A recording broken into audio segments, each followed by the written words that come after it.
Assalamualaikum warahmatullahi wabarakatuh. Oke, kita lanjutkan materinya ya.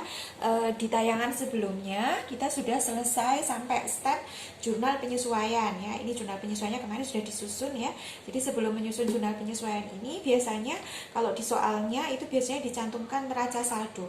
Bisa neraca saldo, bisa juga daftar saldo. Kalau neraca saldo berarti yang seperti ini. Berarti neraca saldonya sudah cantik, sudah urut ya. Jadi ada aset, kemudian ada liabilitas, kemudian ada price, kemudian ada pendapatan dan ada beban. Tapi bisa jadi nanti di soalnya masih berantakan ya, masih bukan berbentuk neraca saldo tapi berbentuk daftar saldo. Nah, kalau daftar saldo biasanya bentuknya masih acak-acakan ya, kas kadang-kadang tidak ditaruh di atas, masih di bawah. Sehingga nanti kalau soalnya seperti itu, maka yang harus Anda lakukan terlebih dahulu adalah menyusun neraca saldo yang sesuai dengan urutan yang seperti ini. Jadi aset dulu, kemudian liabilitas, kemudian ekuitas ya, modal, kemudian price, pendapatan dan beban. Usahakan harus balance seperti itu. Nah, kemudian setelah neraca saldo disusun, biasanya di soal itu ada beberapa item yang harus disesuaikan. Nah, dengan adanya item-item penyesuaian, maka step selanjutnya adalah kita membuat jurnal penyesuaian. Nah, seperti kemarin di tayangan sebelumnya ada beberapa akun yang harus disesuaikan ya, ada 8, dan ini saya sudah membuat jurnal penyesuaiannya ini kemarin step terakhir kita sudah menyusun jurnal penyesuaian seperti itu ya. Kalau di perhitungan nilainya, masing-masing jurnal penyesuaian yang betul ini nilainya 10 seperti itu. Jadi kalau di soal ujian itu biasanya jurnal penyesuaiannya hanya ada 6. Sehingga kalau 6 itu betul semuanya, berarti perhitungannya 6 kali 10, 60. Seperti itu, 60 berarti udah C. Jadi sebenarnya kalau jenengan mengerjakan ujian itu nggak perlu dikerjakan sampai selesai pun nggak apa-apa. Jenengan kerjakan jurnal penyesuaian saja, asal ke 6-6-nya betul semuanya sudah lulus. Seperti itu, oke. Kemudian step selanjutnya adalah kita membuat worksheet. Jadi sebenarnya yang ditanyakan di ujian itu hanya satu, yaitu jenengan disuruh menyusun laporan keuangan. Tetapi sebelum menyusun laporan keuangan kan banyak step yang harus dikerjakan ya. Jadi yang harus dikerjakan sebenarnya awalnya itu mulai dari menjurnal. Habis menjurnal kemudian posting ke buku besar, kemudian baru menyusun neraca saldo. Tapi karena keterbatasan waktu ketika ujian, maka nanti di ujian itu untuk jurnal dan posting buku besar tidak saya minta untuk membuatnya. Jadi saya langsung sudah menyiapkan neraca saldo atau daftar saldo. Seperti itu. Saya asumsikan jenengan sudah bisa jurnal, sudah bisa posting ke buku besar. Jadi nanti di soal ujiannya langsung sudah tertulis neraca saldo atau daftar saldo seperti itu. Oke. Kemudian kita buat jurnal penyesuaian seperti yang sudah dibuat. Ini formatnya kayak gini ya. Kemudian step selanjutnya adalah kita membuat worksheet ya, atau neraca lajur. Neraca lajur itu sebenarnya bukan merupakan bagian dari jurnal penyesuaian, bukan. Dia hanya digunakan sebagai alat bantu saja untuk menyusun laporan keuangan. Nah, untuk worksheetnya, materi worksheet sendiri atau neraca lajur itu ada di bab 7. Tetapi saya majukan materinya ya. Jadi untuk pertemuan kali ini saya sekaligus membahas mengenai neraca lajur yang ada di bab 7. Namanya juga neraca lajur, berarti bentuknya berlajur-lajur, ada beberapa lajur ya. Kalau mau yang neraca lajur bentuknya sempurna, itu lajurnya ada 12 kolom seperti yang ada di modul. Yang ada di modul, yang ada di bab 7 ya, ini ada di bab 7, agak kecil ya. Ini ada 12 kolom ya. 1, 2, 3, 4, 5, 6, 7, 8, 9, 10, 11, 12. Ada 12 kolom. Nah, tapi nanti ketika ujian tidak perlu dibuat 12 kolom. Untuk 4 kolom yang paling kanan, yaitu 4 kolom laba rugi komprehensif dan laporan posisi keuangan tidak perlu dibuat. Seperti itu. Jadi langsung saja nomor rekening, nama rekening, kemudian 2 kolom neraca saldo, 2 kolom penyesuaian, sama 2 kolom neraca saldo setelah penyesuaian. Jadi tidak perlu dibuat 12 kolom. Seperti itu ya. Nanti untuk yang laba rugi komprehensif dan laporan posisi keuangan, kita langsung sudah menyusunnya ke format laba rugi dan format format laporan posisi keuangan saja. Oke, ini ya, ini neraca lajurnya. Nah, apa yang perlu kita lakukan pertama setelah jurnal penyesuaian dibuat, maka step selanjutnya adalah kita memindah neraca saldo yang ada di soal. Ini tadi neraca saldonya kan ini kan. Nah, ini neraca saldonya dipindah ke worksheetnya, ke neraca lajur untuk 2 kolom neraca saldo ini. Ini tinggal kopas ya, kalau pakai komputer enak tinggal kopas. Tapi sebelum jenengan kopas, pastikan bahwa di neraca saldo itu semua akun-akun sudah ada semuanya, termasuk akun-akun yang ada di jurnal penyesuaian. Nah, ini neraca saldo awal ini ya. Ini berarti yang ada di soal. Kemudian ini akun jurnal penyesuaian. Nah, kita pastikan dulu bahwa nama-nama akun yang ada di jurnal penyesuaian ini sudah tercover semuanya di sini. Kalau belum berarti nanti kita tambahkan. Jadi kita preteli satu-satu dulu ya. Pertama dulu piutang bunga. Sudah ada ya, piutang bunga sudah ada. Berarti tidak masalah nih. Yang ini sudah ada akunnya. Ini sudah ada. Piutang bunga. Mana ya piutang bunga? Oh, piutang bunga belum ada ya? Oh, ini. Oh, belum ada piutang bunga. Ini piutang bunga ini nggak ada akunnya di sini. Ya, piutang bunga ini muncul di akhir periode. Ya, di neraca saldo awal belum ada. Maka kita buatkan rumah piutang bunga. Lah rumahnya di mana? Rumahnya di daerah piutang. Jadi nanti setelah piutang usaha jangan langsung nulis BHP, tapi kita siapkan satu ruangan di sini untuk mencatat adanya piutang bunga. Karena piutang bunga ini kalau diibaratkan dia belum punya rumah di sini, maka nanti harus dibuatkan rumah. Tempatnya di bawah piutang usaha. Seperti itu ya. Tapi jangan di bawah persis piutang usaha. Kenapa? Karena di bawah piutang usaha biasanya ada akun cadangan kerugian piutang, sehingga nanti di bawahnya lagi. Sini. Jadi nanti letaknya di sini. Oke ya. Pendapatan bunga sudah ada ya ini. Kalau sudah ada akunnya nggak masalah. Yang perlu kita buatkan rumah itu yang belum punya akun. Oke ya. Kemudian beban biaya iklan. Biaya iklan di sini sudah ada ya, sudah ada. Jadi tidak perlu dibuatkan. Kemudian utang biaya iklan. Utang biaya iklan itu adalah akun baru ya, akun baru. Di sini nggak ada. Maka nanti kita harus buatkan rumah. Rumahnya mana ya? Kalau utang berarti masuk ke rumah utang. Ini di sini utang ya. Nah, ini utang. Nanti di sini adalah rumah utang biaya iklan. Seperti itu ya. Kemudian step selanjutnya adalah biaya asuransi. Biaya asuransi sudah ada belum? Kita lihat biaya asuransi. Kalau biaya berarti di bawah. Nggak ada ya. Oke, kalau biaya berarti masuk di bawah. Berarti nanti rumahnya di sini. Oke. Kemudian premi asuransi. Premi asuransi sudah ada ya. Oke, jadi tadi yang baru utang biaya iklan ya, ini akun baru. Yang akun baru saya kasih tanda.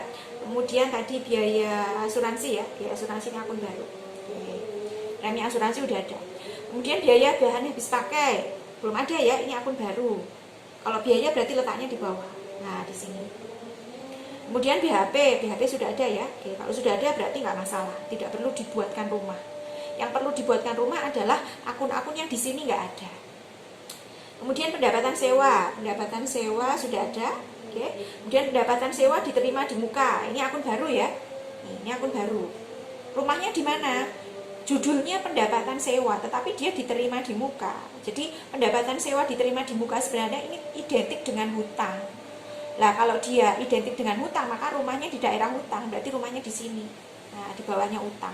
Jadi nanti setelah utang bank ada dua, kita kasih dua tempat ya, dua rumah kosong untuk mencatat akun-akun baru yang muncul di jurnal penyesuaian. Seperti itu ya.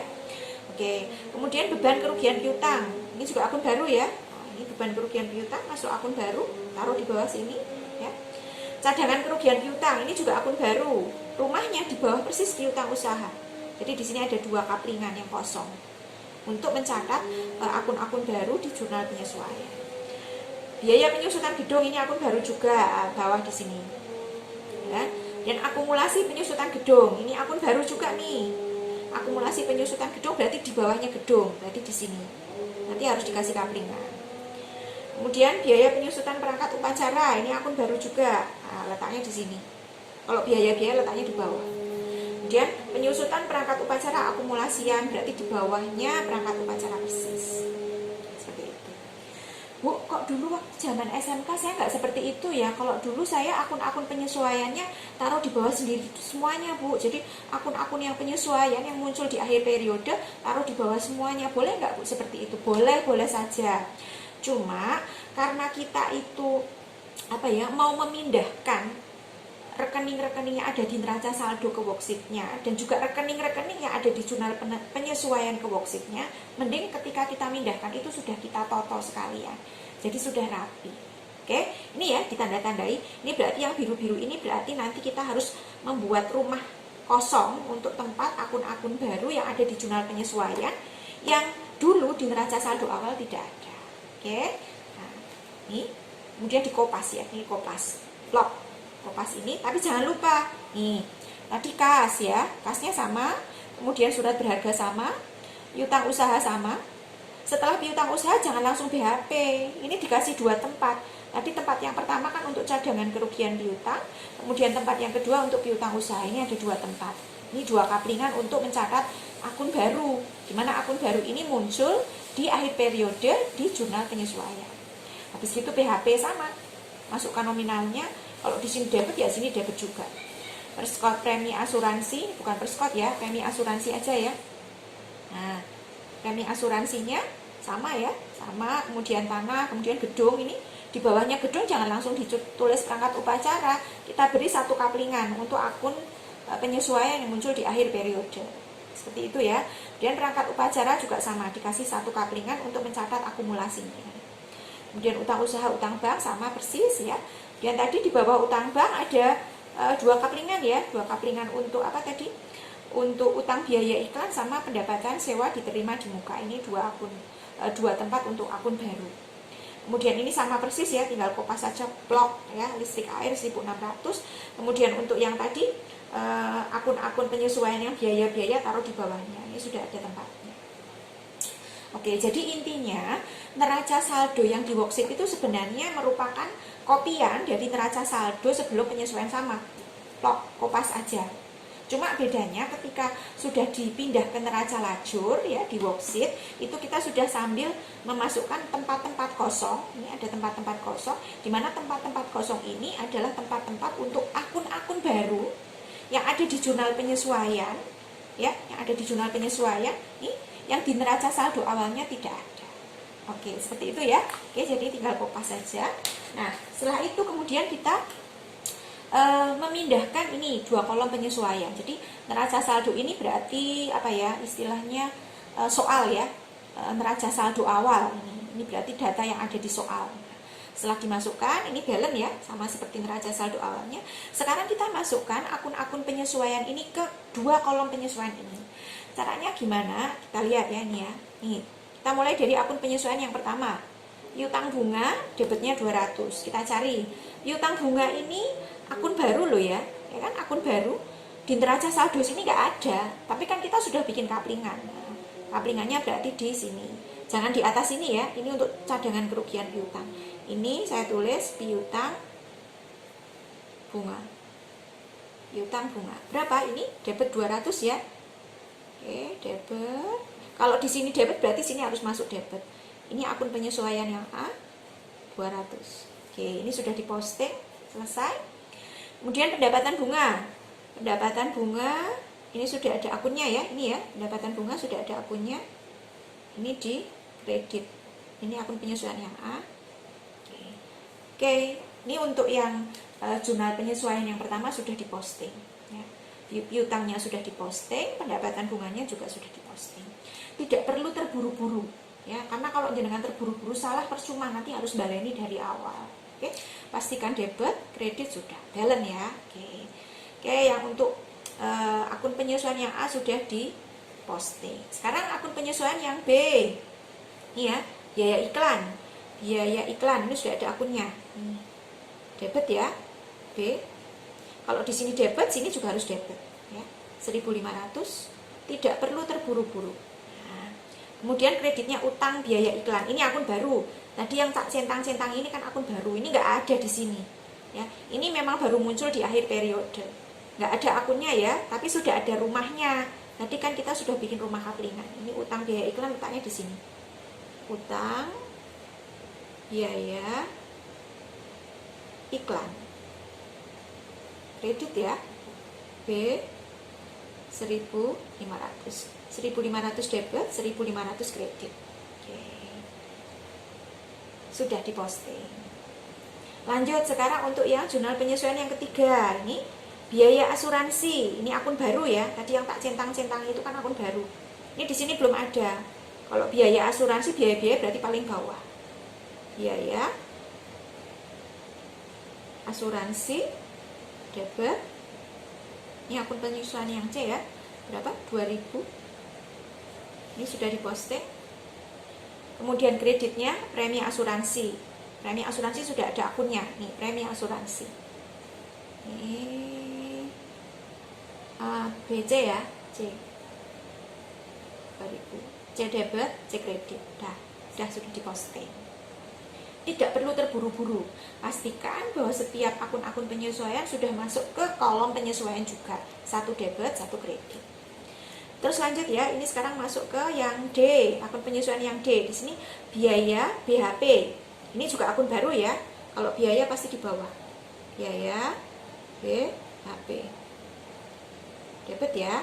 ABCD berapa ini biaya BHP-nya? 1.150. Kemudian kreditnya BHP. BHP-nya sudah ada ini. BHP-nya D 1.150. Debit, kredit. Oke, sudah di posting. Tidak perlu terburu-buru ya. Mendingan jenengan ngecek dulu, pastikan kalau setiap jurnal penyesuaian ini sudah masuk ke kolom ini semuanya. Ya. Berarti harus pasang-pasang ya. A debit, A kredit, B debit, B kredit, C debit, C kredit, D debit, D kredit. Oke, seperti itu. Oke. Sekarang kita lanjut yang E.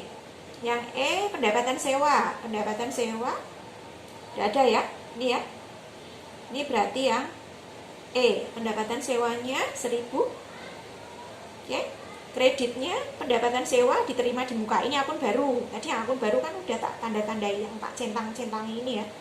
Pendapatan sewa diterima di muka, akun baru. Rumahnya di mana ya? Oke. Judulnya memang pendapatan sewa, tetapi dia diterima di muka, jadi dia identik dengan hutang. Kalau identik dengan hutang berarti rumahnya daerah hutang. Jadi di sini. Pendapatan sewa diterima di muka. Kredit ya. Kredit 1.000. Oke, sudah diposting. Oke. Lanjut ya, sekarang yang F. Yang F, beban kerugian piutang. Ini juga akun baru ini, tak centangi ya, berarti di bawah. Biaya kerugian piutang. Biaya atau beban nanti sama aja diasumsikan ya. Untuk PA1 sementara diasumsikan sama. C, D, E, F ya.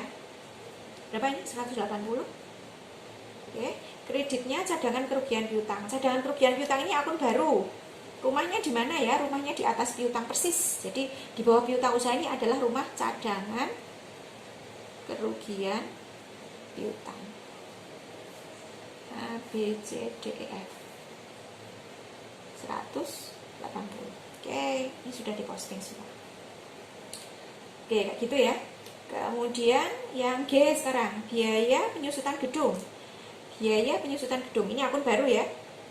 Kalau akun baru berarti di bawah kalau biaya ya. Biaya penyusutan gedung G. Di sini 750. Kreditnya akumulasi penyusutan gedung. Akumulasi penyusutan gedung itu persis di bawahnya gedung. Akumulasi penyusutan gedung atau penyusutan gedung akumulasian, boleh silakan. Akumulasi boleh ditaruh di depan kalimat, boleh juga ditaruh di akhir kalimat. Ini berarti G ya. G 750. Ini sudah. Terakhir sekarang yang H. Biaya penyusutan perangkat upacara. Ini juga akun baru ya. Biaya penyusutan perangkat upacara 500. Kreditnya akumulasi penyusutan perangkat upacara atau penyusutan perangkat upacara akumulasi. Berarti letaknya di sini. Akumulasi penyusutan perangkat upacara. Nilainya 500. Oke. Nah, ketika jenengan memasukkannya sudah sepasang-sepasang, A debit, A kredit, B debit, B kredit, C debit, C kredit dan seterusnya sudah sepasang-sepasang, pasti nanti akan balance dengan sendirinya. Oke, kalau di modul jumlahnya untuk neraca saldonya sebentar ya. Neraca saldonya yang tengah itu berarti jumlahnya 7.280 kalau nggak salah ini. 7.280. 7.200 berapa ya, ini tulisannya di modul kecil banget. 7.280 kalau nggak salah. Ini sama. Ini harus balance ya. Harus balance, ini juga balance. Oke, gitu ya. Jadi untuk yang ini tinta hitam ini adalah neraca saldo awal. Ya, berarti data yang ada di soal. Neraca saldo awal berarti ini hasil dari transaksi selama 1 tahun, mulai jaring jurnal, posting sampai menyusun neraca saldo. Ini datanya ini. Kemudian penyesuaian ini, akun-akun penyesuaian ini hanya muncul di tanggal 31 Desember. Seperti itu. Sehingga ini akun-akun yang tulisan tangan pakai pulpen biru ini memang akun itu munculnya di akhir periode. Kalau yang ketikan ini, yang tinta hitam ini kan dia munculnya selama 1 periode, mulai tanggal 1 Januari sampai tanggal 31 Desember. Oke, seperti itu ya. Oke. Kemudian step selanjutnya adalah kita menghitung neraca saldo setelah penyesuaian. Jadi namanya juga neraca saldo setelah penyesuaian, berarti dia gabungan dua ini. Gabungan dari neraca saldo sama penyesuaian digabung ya. Kalau misalnya tidak ada penyesuaiannya, berarti neraca saldo setelah penyesuaian nilainya sama persis dengan neraca saldo. Contoh misalnya kas di sini di neraca saldo awal kan 17.000, dia nggak ada penyesuaiannya apa, berarti di sini tetap 17.000. Surat berharga juga ini nggak ada penambahan, nggak ada pengurangan, berarti nilainya tetap 9.000. Seperti itu ya. Kemudian piutang usaha juga tetap ya. Jadi cadangan kerugian piutang itu tidak mengurangi piutang usahanya. Piutang usahanya masih tetap 18.000. Oke. Kemudian cadangan kerugian piutang ini akun baru ya. Di neraca saldo awal nggak ada, dia muncul di akhir periode. Jadi yang warna biru-biru ini muncul di akhir periode. Kita masukkan, kalau di sini kredit ya ini sama di kredit. Ini pindah ke sana ya, 180. Piutang bunga ini juga akun baru ya, dia muncul di akhir periode. Debit, tambahkan di sini 200. Oke. Kemudian BHP di neraca saldo awal itu 1.500. Ya kan? Tetapi kemudian di akhir periode itu ada yang sudah dipakai. Kredit itu berarti kan sudah dipakai. Berarti sekarang yang tinggal tersisa adalah berapa? 1.500 dikurangi 1.150. Berarti berapa? 350 tapi di debit. Coba kalau Anda perhatikan, nilai BHP sebesar 750 ini sama dengan akun penyesuaian yang mana ya? Akun penyesuaian ini ya. Aduh, saya udah jelek nih. Akun penyesuaian yang nih, D ini ya. Di sini disebutkan menurut perhitungan fisik sisa BHP sebesar 350. Nah, ini kelihatan sekarang. Sekarang nilai 350-nya kelihatan. Seperti itu ya. Kalau dulu di jurnal penyesuaian nilai 350-nya belum kelihatan. Kalau sekarang sudah kelihatan 350. Oke. Kemudian premi asuransi. Premi asuransi dulu 2.500. Kemudian ini sudah dipakai 2.000, berarti yang sekarang yang tinggal tersisa tinggal 500. Ini sama dengan statement penyesuaian yang C ya. Statement penyesuaian yang C di sini ada tuh ya. Premi asuransi yang masih tersisa sebesar 500. Ini udah kelihatan sekarang. Oke, seperti itu ya. Lanjutkan. Kemudian tanah, kalau tanah nilainya akan tetap terus ya, 21 di sini tetap 21.000. Kemudian gedung juga sama ya, persis 15.000, tidak ada perubahan. Kemudian akumulasi penyusutan gedung, dia akun baru, jurnal penyesuaian. Sekarang kita pindah. Kalau di sini di kredit ya di sini di kredit 750 sama-sama kredit, ya kan? Kemudian perangkat upacara 10.000 tetap, nggak ada perubahan 10.000. Ya. Kemudian akumulasi penyusutan perangkat upacara dia akun baru kan 500 di kredit, ini kita masukkan 500 di kredit. Utang usaha tetap ya, nggak ada perubahan ya karena nggak ada penyesuaiannya, tetap 8.000 di kredit. 8.000 di kredit utangnya. Kemudian utang bank juga sama ya, utang banknya 12.000 di kredit, nggak ada perubahan, 12.000 di kredit. Kemudian utang biaya iklan, nah dia di neraca saldo awal nggak ada, dia muncul di akhir periode, tambahkan saja ya. Jadi neraca saldo setelah penyusunan itu gabungan dari yang hitam sama yang biru ini, 1.500 ya, 1.500. Kemudian pendapatan sewa diterima di muka ini 1.000, dia juga akun penyesuaian, akun baru. Modal non waringin 60 tetap ya. Kalau di sini kredit ya sini harus tetap kredit. 60.000. Kemudian prive ini 5.000 debit ya, 5.000 di debit. Kemudian pendapatan sewa. Nah, dulu pendapatan sewa itu 30.000. Kemudian di akun penyesuaian kan ada tuh statement akun penyesuaian yang E. Di situ disebutkan bahwa di antara pendapatan sewa terdapat Rp1.000 yang merupakan pendapatan sewa diterima di muka. Berarti sekarang pendapatan sewanya tinggal berapa? 30.000 dikurangi 1.000 masih 29. Oke. Kemudian pendapatan bunga. Pendapatan bunga itu semula 600 kredit, kemudian di sini dikredit lagi 200, berarti kan ditambahkan. Berarti tinggal sekarang menjadi 800.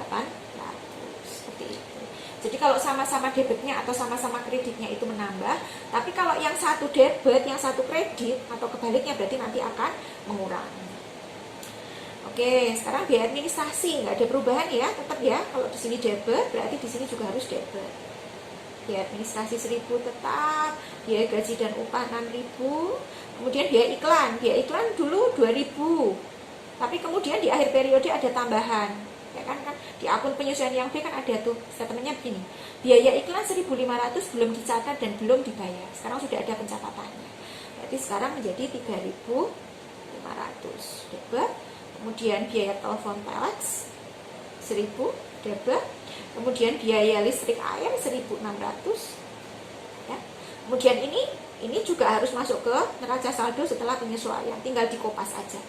2.000 debit, 1.150, 180, 750 dan 500. Oke.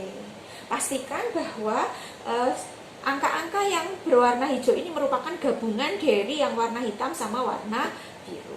Kalau jenengan sudah tepat memasukkannya, teliti, hati-hati, tidak terburu-buru, maka insya Allah nanti neraca saldo setelah penyesuaiannya akan balance.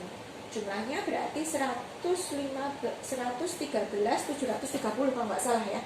100, mohon maaf kalau kalau salah ngitungnya karena ini tulisannya di modul kecil banget bisa nggak kelihatan nih. 113.730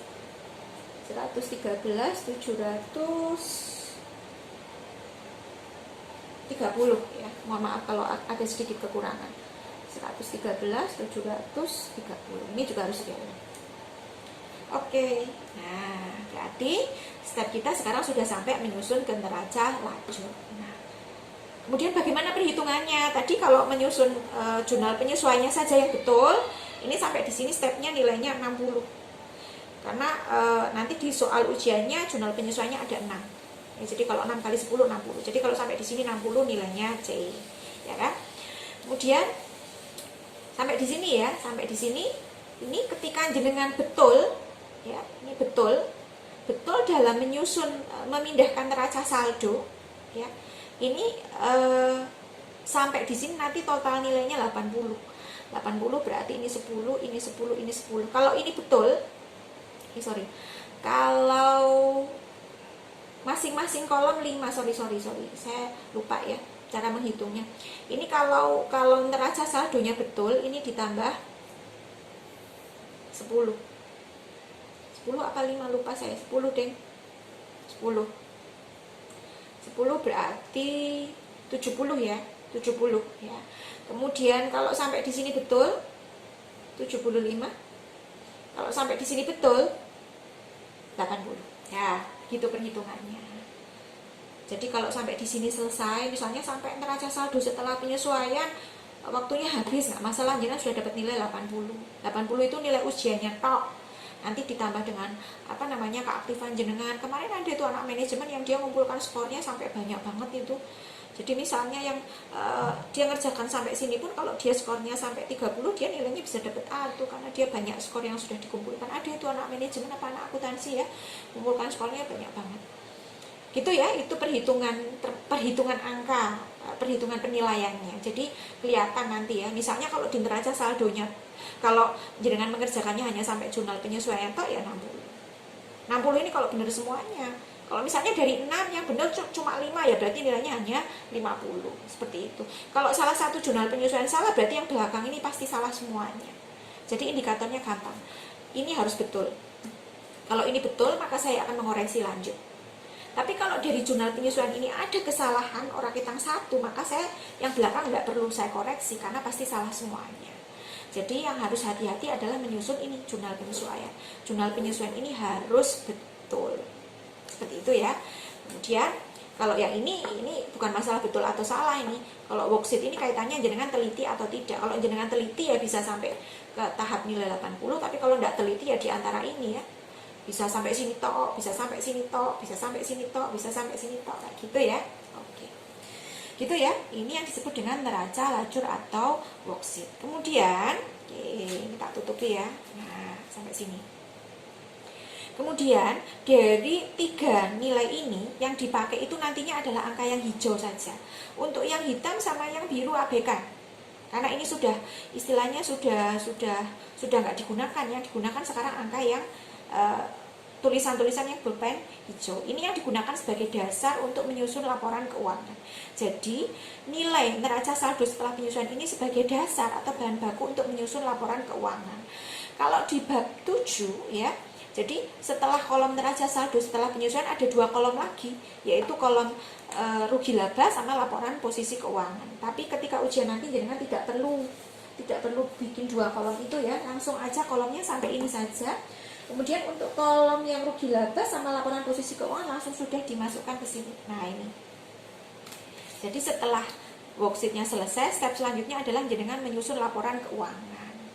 Nah, laporan keuangannya disusun, nih ya, saya baca dulu ya.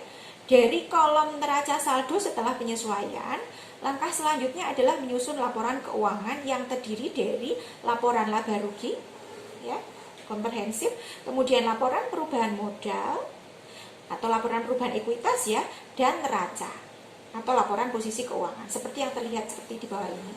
Jadi yang pertama kali dibuat adalah laporan laba rugi komprehensif terlebih dahulu. Jangan bikin neraca dulu, neraca itu terakhir. Oke ya. Jadi laba rugi dulu, formatnya nama perusahaannya, kemudian laporan laba rugi. Kalau yang format mau sempurna laporan laba rugi, di sini ada tuh. Kalau yang perusahaannya skalanya sudah besar, laporan laba rugi komprehensif. Ini kalau misalnya perusahaannya sudah besar. Makanya kalau di perusahaan go public itu di sana judulnya bukan laporan laba rugi dok, tapi laporan laba rugi komprehensif. Komprehensif itu biasanya dia gabungan dari beberapa perusahaan-perusahaan anak cabang atau perusahaan-perusahaan yang ada di luar negeri misalnya, nanti dijadikan satu kayak gitu ya. Oke, nah untuk laporan laba rugi itu isinya ada 2. Dulu di bab 2 sudah pernah saya sampaikan ya, isinya pendapatan sama beban atau biaya. Nah, mana saja yang kita masukkan ke laporan laba rugi? Kebetulan tadi neraca lajurnya kan sudah urut. Maka yang masuk laba rugi adalah ya, sebentar ambil spidol. Agak beda nih. Yang masuk laporan laba rugi mulai dari pendapatan sama beban.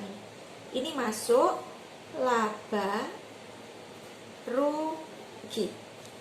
Jadi laba rugi itu isinya pendapatan sama beban. Tinggal dipindah saja, pakai laptop ya, pakai komputer ya, tinggal kopas aja ya. Ini 29 pindah ke sini ya. Ini 29 itu pendapatan sewa. Berarti pendapatan sewanya 29.000, kemudian pendapatan bunganya 800. Jadi total pendapatannya 29.800. Kemudian biayanya ini tinggal dikopas aja. Nek pakai komputer tinggal dikopas ya. Tinggal dikopas aja ini, copy, paste, masukkan sini. Akun-akunnya sama ya, biaya administrasi 1.000 sama ya, kemudian biaya gaji dan upah 6.000, kemudian biaya iklan 3.500 sama ya, kemudian biaya telepon telex 1.000, kemudian biaya listrik air 1.600, kemudian biaya asuransi 2.000, biaya BHP sama ya, ini kopas. Nah, pendapatan, total pendapatan dikurangi total beban ketemu laba komprehensif. Ini kalau di perusahaan yang sudah besar di sini tulisannya laba komprehensif. Kalau perusahaan kecil ya laba gitu aja, seperti itu. Jadi ini adalah laporan rugi laba bentuk yang single step. Single step itu antara pendapatan dan beban itu tidak dipisah-pisahkan apakah dia pendapatan operasional atau pendapatan non operasional. Jadi digabung semuanya. Kenapa kok digabung Bu? Karena asumsinya ini adalah perusahaan perorangan. Kalau perusahaan perorangan kan skalanya masih belum banyak ya. Jadi transaksinya atau kegiatannya hanya satu saja, sehingga pakainya bentuk yang single. Seperti itu ya, ini pendapatan ditotalkan, kemudian ini beban. Maka ketemu laba nih, 12.120. Kemudian laporan yang selanjutnya adalah laporan perubahan ekuitas atau laporan perubahan modal. Ini ya, laporan perubahan modal. Isinya ini modal awal ditambah dengan laba dikurangi dengan price. Modal awal ini kalau di laporan di mana worksheetnya, ini laporan perubahan ekuitas itu yang tengah ini loh, yang nih isinya hanya modal awal sama price. Ini adalah laporan perubahan ekuitas, 2 angka ini saja ya. Modal awalnya ini 60.000, kemudian ditambah dengan laba. Laba ini berarti ini tadi yang dari laporan rugi laba. Jadi laporan rugi laba yang 12.120 ini kemudian dipindah ke sini. Nah, pindah ke sini ya. 1.250 ini 12.120 ini dipindah ke nih ya. Dipindah ke sini. Seret. Jadi laba yang diperoleh dari laporan rugi laba dimasukkan ke laporan perubahan ekuitas. Oke, gitu ya. 60.000 tadi dari yang ini worksheetnya, ini 60.000 ditambah dengan laba, ini dari laporan rugi laba, kemudian dikurangi dengan price. Price-nya ini ya 6.000. Ini kurangi price, maka ketemu modal akhir. Oke. Kemudian yang selanjutnya adalah menyusun laporan posisi keuangan. Ini kalau di worksheetnya yang atas ini semuanya laporan posisi keuangan semuanya. Nah, seperti itu. Jadi dari yang bolpen hijau ini, yang bawah ini pendapatan, yang bawah ini laporan rugi laba, ya, data-data dari laporan rugi laba. Kemudian yang tengah ini adalah data untuk laporan perubahan ekuitas. Kemudian yang atas ini adalah data untuk laporan posisi keuangan atau neraca. Seperti itu ya. Oke. Ini sama, tinggal dipindah aja ya. Misal ini ya, kas. Nih. Ini yang debit berarti masuk aktiva, yang kredit berarti masuk pasiva. Nih. Kasnya sebesar 17.000 ya. Kasnya sebesar 17.000 di debit. Kalau di sini masuk aset ya. Kemudian jadi debit ini nanti masuk ke aset ya. Kemudian kalau kredit berarti nanti masuk ke liabilitas atau hutang. Seperti itu ya. Ini kasnya 17.000 sama. Kemudian surat-surat berharganya ini 9.000 sama ya. Kemudian piutang usahanya sama. Ini tak pindah ya. Kemudian ini cadangan kerugian piutang 180. 180 ini kan dikredit. Tapi karena di sini masuk aset maka dia mengurangi ya. Jadi ini piutang, cadangan kerugian piutang. Ini ya. Kalau yang atas-atas sama semuanya ya. Ini kasnya 17 sama. Kemudian surat berharga sama. Kemudian piutang usaha 18 sama ya. Kemudian untuk cadangan kerugian piutang ini kredit, tapi kalau masuk sini berarti masuk debit, tapi dia mengurangi. Dalam kurung itu berarti mengurangi. Kenapa kok mengurangi? Karena dia rumah aslinya di kredit. Kemudian piutang bunga 200, kemudian BHP-nya 350, kemudian premi asuransinya 500. Ini yang kesemuanya ini masuk ke aktiva lancar. Jadi total aktiva lancarnya 44.870. Seperti itu. Kemudian yang ini aktiva tetap ya. Aktiva tetapnya mulai dari tanah 21.000, kemudian gedung 15.000, akumulasi ini 750 di kredit. Tapi karena di sini masuk ke aset maka dia mengurangi. 750-nya dikurung. Kemudian perangkat upacara 10.000, kemudian akumulasi penyusutan perangkat upacara dia dikredit. Tapi karena di sini masuk aset maka dia mengurangi. Nah, ketemu total aktiva tetapnya 44.750. Kalau ditotalkan ini total aktivanya sekian.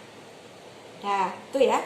Berarti ini sampai sini udah dipindah ya. Nah, ini berarti sana masuk aset. Kemudian yang bawah ini masuk liabilitas. Liabilitasnya utang usahanya 8.000 sama. Kemudian utang banknya 12.000 sama. Kemudian utang biaya iklannya 1.500. Terakhir adalah pendapatan sewa diterima di muka. Ini ketemu utang lancarnya sekian. Kemudian ditambah dengan ekuitas modal mionawan. Nah, yang 67.120 ini dipindah ke bawah. Nah, dipindah ke sini. Ketemu di sini. Oke. Kalau jenengan menyusun worksheetnya itu tadi balance, maka insya Allah nanti neraca jenengan juga akan balance. Jangan dibalen-balenkan ya. Jangan dibalen-balenkan. Dia kalau jenengan mengerjakannya betul, dia akan balance dengan sendirinya. Kalau tidak balance gimana? Kalau tidak balance pasti salah. kan gitu ya. Jadi harus balance, dan balance ini tidak dibuat-buat, dia akan balance dengan sendirinya, seperti itu ya. Jadi ketiga laporan itu saling terkait ya. Tadi dari worksheetnya ini bolpen hijau kan, pertama kita menyusun rugi laba dulu ya, saya ulangin ya. Rugi laba isinya pendapatan sama beban. Pendapatan dikurangi beban maka akan ketemu laba, ya kan. Kemudian setelah bikin laporan rugi laba, kita bikin laporan perubahan ekuitas. Modal awalnya 60, kemudian labanya ini, laba yang dari rugi laba dipindah ke laporan perubahan ekuitas. Kalau misalnya rugi gimana? Kan bisa jadi sini rugi ya. Rugi itu terjadi kalau pendapatannya lebih kecil dibandingkan dengan biayanya. Kalau rugi berarti nanti di sini rugi akan mengurangi modal. Seperti itu. Kalau laba itu akan menambah modal awal, tapi kalau rugi nanti akan mengurangi modal awal. Kemudian dikurangi dengan price, ketemu ini modal akhirnya 67 120. Seperti itu ya. Kemudian setelah itu kemudian kita bikin neraca. Neraca isinya aset, liabilitas sama ekuitas. Dan angka-angka yang di sini itu adalah pindahan dari yang tadi. Pindahan dari yang ada di ini worksheetnya. Yang atas ini kan masuk neraca. Ya, tinggal dimasuk-masukkan saja. Yang semula debit sini masuk aset, yang kredit ini masuk liabilitas dan ekuitas. Ini jangan lupa modal yang ada di laporan perubahan ekuitas nanti dipindah ke sini. Seperti itu. Artinya apa? Artinya antara laporan laba rugi, kemudian perubahan ekuitas, dan laporan posisi keuangan itu adalah 3 laporan yang saling terkait satu dengan yang lain. Nih, hasilnya ini masuk ke sini, hasilnya ini masuk ke sini. Ini harus balance. Seperti itu. Oke, gitu ya. Nah, kalau dulu jenengan di SMK itu kan dulu kembali lagi ke tadi ya, Bu, dulu saya waktu di SMK itu akun-akun penyesuaiannya taruh di bawah semuanya, Bu. Kalau seperti itu gimana ya? Kalau seperti itu nanti jenengan bikin rugi labanya tidak kopas kayak gini. Kalau tadi kan saya kopas ya. Nek corone kita ngetiknya pakai komputer kan kopas, jadi lebih cepat. Kalau jenengan jurnal penyesuaiannya taruh di bawah semuanya, jadi yang biru-biru ini taruh di bawah semuanya boleh apa nggak boleh. Tapi nanti ketika menyusun rugi laba nanti harus diprediksi dulu yang masuk pendapatan mana, yang masuk biaya mana, seperti itu. Sehingga kalau sekarang karena sudah kuliah, jadi sekalian aja lah ketika jenengan memindahkan neraca saldo dan memindahkan jurnal penyesuaian ke worksheetnya sudah sekalian ditoto seperti ini. Jadi nanti ketika menyusun laporan keuangannya sudah gampang. Oke, itu ya. Jadi inti dari tugas seorang akuntan ya ini, dia menyusun 3 laporan ini. Bu, lah laporan arus kasnya mana? Oke, laporan arus kas itu tidak setiap perusahaan itu menyusun. Kalau perusahaan yang skalanya masih kecil, ini kan perusahaan perorangan ya. Perusahaan perorangan itu biasanya laporan arus kasnya nggak dibuat. Seperti itu. Jadi yang dibuat ya ini, rugi laba, kemudian perubahan ekuitas, sama laporan posisi keuangan atau neraca. Hanya 3 ini saja. Untuk yang laporan arus kas tidak dibuat, kecuali kalau misalnya perusahaan itu skalanya sudah agak besar ya, berbentuk CV, di mana dia unit bisnisnya nggak cuma satu. Contoh misalnya Surya Yuda, itu kan unit bisnisnya kan macam-macam, sehingga biasanya untuk untuk memisahkan arus kas dari beberapa sektor, dia menyusun laporan arus kas. Intinya laporan arus kas itu menjentrek ke yang 9.000 ini loh, jentrek ke yang 9.000 seperti itu. Tapi karena ini perusahaannya skalanya masih kecil, tidak disusun laporan arus kas. Untuk SAKEMKM pun, jadi SAKEMKM itu adalah standar akuntansi keuangan untuk perusahaan mikro, kecil dan menengah. Itu di sana hanya ada 3 ini toh. Ya, jadi kalau sebelum ada SAKEMKM itu ada SAKETAP. Di SAKETAP itu ada laporan arus kas. Tetapi di SAKEMKM itu laporan arus kas sudah tidak ada. Seperti itu. Jadi ya cuma 3 ini toh. Nah, kenapa kok hanya 3 itu toh? Asumsinya itu tadi. Untuk UMKM biasanya kan dia unit bisnisnya, sektor usahanya hanya satu macam ya. Kasnya ya hanya dari jualan itu satu macam barang itu toh, sehingga tidak perlu membuat laporan arus kas. Seperti itu ya. Oke, jadi itu untuk materi hari ini seperti itu. Untuk perhitungan nilainya ya. Tadi kita sudah sampai di sini ya. Kalau sudah sampai worksheet di sini nilainya 80 ya. Ini 80 itu berarti tadi 60 dari jurnal penyesuaian, kemudian ini 10 dari neraca saldo ya, berarti jadi 70, sampai sini benar 75, sampai sini benar 80 ya kan. Kemudian kalau misalnya jenengan sudah selesai sampai laporan rugi laba, nanti tambah 2. Berarti 80 tambah 2 nilainya 82, ya kan? Kemudian tambah satu lagi, kalau sampai tahap ke neraca ini nilainya 84. Maaf, kalau sampai laporan perubahan ekuitas nilainya 84. Nah, kalau sudah selesai sampai neraca nilai jenengan 86. 86 itu berarti A. Seperti itu. Bu, mbok 100 ya. Nilai A itu mau 86, mau 90, mau 100 sama aja. Ini nanti akan menjadi 90 nanti setelah kita menyusun jurnal penutup dan jurnal pembalik. Untuk materi jurnal penutup dan jurnal pembalik nanti ada materinya di bab 6 ya. Di bab 6 atau bab 5 ya? Bab 6 ya. Jadi materi kita hari ini untuk yang penyesuaian, untuk penyusunan laporan keuangan ini khusus sampai bab 5.